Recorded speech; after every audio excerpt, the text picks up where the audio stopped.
souffrance, vous avez appris à compter que sur vous-même. On n'écoutait pas vos émotions, vous n'aviez pas l'aide nécessaire pour vous ancrer dans une sécurité profonde. Vous étiez seul. Alors aujourd'hui, vous faites tout seul. Vous ne demandez pas d'aide et surtout, vous ne l'acceptez pas. Parce que tout simplement, vous avez besoin de prouver que vous êtes légitime à quelque chose.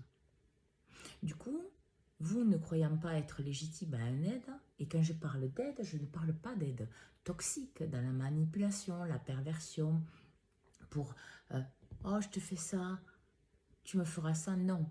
Une aide sincère et juste. Pour vous, ça n'existe pas. Parce que vous avez souffert de cette solitude.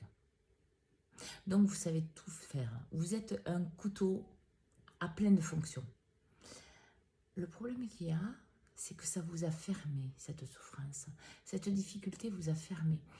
Et encore plus, s'il y avait les mots, les fonctionnements qui vont avec.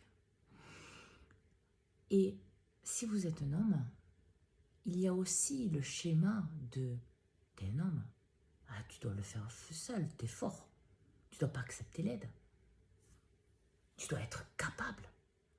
Sauf que, justement, quelqu'un qui accepte l'aide, c'est quelqu'un qui se connaît profondément, qui sait de quoi il a besoin, qui sait se reconnaître, qui sait l'exprimer, donc qui sait accepter ce qu'il a besoin. C'est une force et non une faiblesse. Dans la souffrance des schémas, dans les limitations, l'aide est vécue comme une faiblesse. Alors que quand c'est quelqu'un qui est conscient, qui est aligné un minimum avec lui-même ou avec elle-même, cette personne sait très bien que l'aide, c'est quelque chose qui est là, bon forcément pour l'aider, mais qui est là parce que c'est juste. Et l'aide, elle peut venir de n'importe quoi. D'une synchronicité, d'une musique, d'une personne, d'une situation. Ça me rappelle, là, il y a quelques jours, il y a une dame qui rentrait avec 2 grosses poches de course. Et je me suis arrêtée, j'ai demandé, excusez-moi madame, est-ce que vous voulez que je vous aide à monter vos courses? Alors sa première réaction, ça a été comme ça. Puis après, elle me dit, elle m'a fait un petit sourire en coin. Elle me dit, oui, si vous voulez. Ben, je dis oui, bien sûr. Le truc qu'il y a, c'est que l'humain a tellement peur.